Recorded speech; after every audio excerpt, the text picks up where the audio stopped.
Hi everybody, welcome back to ERTV. Today I am in Dallas with a special guest, Raw Element. Hi. Yo, what's good? What's good? How are you? Chilling, man. How are you living? How you enjoying Dallas? Well, I told you what happened yesterday. I was kind of upset because everything closes at 2. Alright, I'm from down south Florida, so everything is open like 24 hours. Right, So I right. was not used to that, but other than that, it's a beautiful day. Everything looks nice.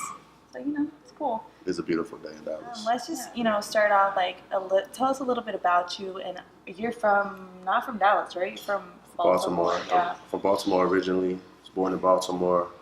Um, and I moved out to Dallas when I was 14. Okay. Did high school here, freshman, all the way on. Been out here for like 11 years now. Okay. Going on 12 years. And yeah, man. So a little bit of both, like half, right? Yeah, like literally half. I was little and half my adulthood type shit was here. So with like raised in Baltimore, but like Dallas adopted you type shit. Yeah, right? like, it's like this is definitely home, you know. Good. So when did you begin making music? When I moved writing? when I moved to Dallas. Oh, really? Yeah, I always wrote poetry and like rap, battle raps and shit. 'Cause I was always into that. But I had a dude that his name was J Rock, and he had transferred to my high school from North Dallas, North Dallas, and he had a studio that we would always go out to, and that's when I first started recording. I was like 14, 15, and I would like I wasn't good at all. Like I was not good, but I was better than the niggas I was around at the time, and they could tell I had something. So yeah. Okay. And you definitely obviously grow in your music. In any craft, I feel like you probably you look back and you're like, all right, I sucked. Yeah, she wasn't good at all. But, you know. So you said battle rapping. You would write battle raps, Battle right? raps. I would always watch like the old Smack DVDs when I was little, like shit. When I was little, like the old Murder Mook battles and the Serious Jones battles. Nice. And, all that. Like, so yeah, man. You're actually the first person that I've interviewed that said they used to like really be into that. Who would you say your top 3 battle rappers are ever of all time? Loaded Lux. Loaded Lux. Yeah. I think he's the greatest. I just put Yeah. that out. Like, he's the greatest. He's probably one of the most skilled lyricists that we've ever seen. Loaded Lux. You know who I like right now? I like Arsenal right now. Arsenal. Okay, yeah, I definitely heard of him. I rocks with Arsenal. Let's see, because a lot of cats don't got it like that no more. Some new cats coming up, but Loaded Lux for sure. Murder Mook for sure. Okay. That's it. That's top 3, right? That's all I said, right? Loaded Lux, Murder Mook. And Arsenal. And Arsenal. Okay, Arsenal. But I wouldn't say also my top 3 like all time, but he's definitely one of my favorites right now. Obviously Cassidy. I grew up like watching Cassidy. Yeah, man. So now I know you throw different type of events because not only are you an artist and you're on tour and stuff, we could talk about that in a minute, but you're also throwing these events for artists like open mics and all that. Can you talk a little bit about that and how you got into that and what it's like to create an event, and also talk about all the talent that you see upcoming in your area? Yeah, there's a lot of politics that goes on in the local hip hop community, and that's for any city, not just Dallas. Right. And I started seeing more and more events coming to an end, and it really was like nothing to do for artists. So as I seen like my influence in the city rise, I was like, well, you know what? Why don't I take my influence and my following and continue to create our own platform? Okay. So I started throwing the open mics because that's how we all came up off of open mic in the city. Started throwing shows.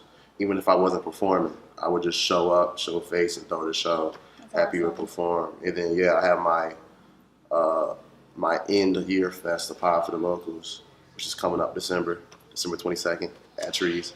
Y'all check it out. Yeah, but which is because I just see people. It's just another way to be independent. You're making money off your own events and also giving other people a platform. Yes. So yeah. That's awesome. Now, let's talk about Forever Fly. That's your representing your brand. Yes, that is the lifestyle, that is the clothing line, that is the record label, that's all of that. Forever Fly, created in 2010, wrote it on a piece of paper. You're just forever fly. Yeah, I was like, you know what, I'm gonna live my life by 4 laws, and these 4 laws was believe it, plan it, achieve it, and then conquer. 4 laws, forever fly, and that was just the whole ideology behind it. You know, it's like a whole different of a philosophical meaning behind it as well. Because I was best dressed in high school and all that shit like that. But really? Yeah. But it was basically like just to stay in the sky all times. When you just hit the ground running and like never stop running, you're always going to forever fly. We're going to be immortalized through our music. You know what I'm saying? So it's like we're going to forever touch the sky, like sky's the limit, like reach your dreams type shit. So you're gonna be forever fly forever. You know what I'm saying? That's dope. Yeah, let's talk about. You said you got a new album coming. Yes. Let's talk about that. You got a name for it, release date. More about it. Please. Okay, so I went through this time. I started going through some rough times, and in 2014 I made 2 albums, and I was trying to perfect them and get them right, and I kind of shelved both projects. I told everybody I'm gonna drop both of them at the same time on the same day, and I just was like, nah, this ain't cutting it. So then I wound up meeting this other producer, and we locked in, and we created this whole album, which it sound fucking amazing. Right. That's also never coming out because we kind of had a disagreement. It was called Vintage Bars 2, and it was inspired like off the 90s and everything that inspired me. Nostalgic wise, but yeah, so I took the scrapes off of that album and made another album called More Sounds From Outside, and I dropped that at the end of 2015. And so fast forward, I have an album coming out, and it's going to be one of the albums that I was working on back in 2014, just kind of like revamp with new ideas and stuff like that. But yeah, man, that's coming out. I scraped the original name, so it has a new name. I'll probably have a name, not now, but I'll have it in like a month. Yeah. Okay. Anytime, is it going to be released this year or next year? It's probably going to be released in December, which is going to be revolved around the concert. And then I might wind up breaking the concert down into 2 parts, or 2 acts, Act 1 and Act 2, so I can like fully have everybody digest the actual concept of the album. But yeah, it should be real tight.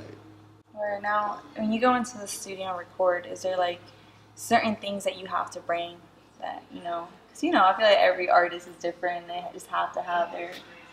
now that I'm getting older and my drinking is getting more out of hand, like I definitely... Adulting, like I have feelings involved. I be sad and shit. So, I definitely bring whiskey.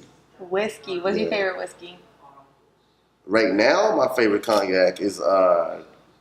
whiskey. Isn't whiskey different than cognac?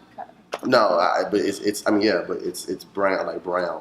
I want brown liquor. I drink whiskey, I drink cognac, like I drink straight brown, no matter what it is, type shit. So what's your favorite? My favorite cognac right now is going to be Douce.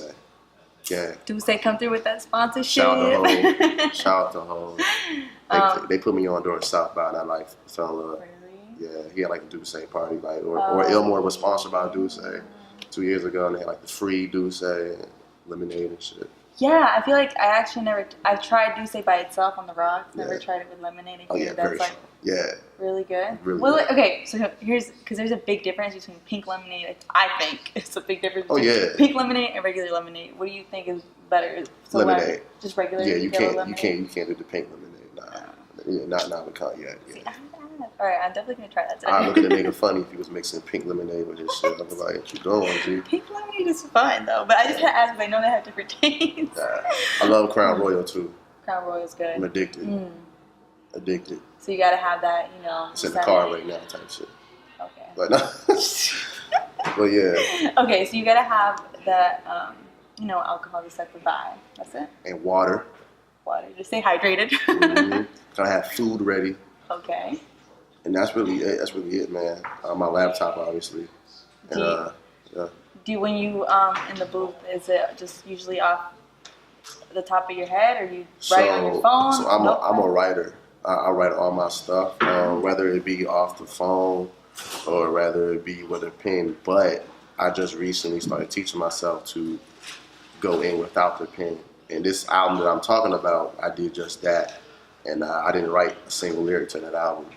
You know, just Straight, like off your head. just yeah, off my head. That's crazy. And I really don't want to call it freestyle. People go, bro, that's freestyle. But it's not really freestyle. It's basically the shit that like Jay-Z and like Biggie and like Wayne did. Like where they literally like write it as they go along in their head and memorize it on the spot and spit it out type shit. Yeah. And I just figured I needed to teach myself to do that because all the greats do that. Word. So, you know. Yeah, 100%. So let's talk about how you were just on tour. You did a small, 3-city tour, right? With Cupcake. Yeah, I went on tour. Shout out to Cupcake. What up, sis? What up, Cupcake? Talk about how that was like in performing, and how was the crowd? Was it a huge crowd? It actually was one of the loudest. It's definitely one of the loudest shows I've done. It was definitely a different crowd that I've ever done before. It was very diverse. But yeah, man, like they were just hella inspired by the music. They was hella reacting to the music.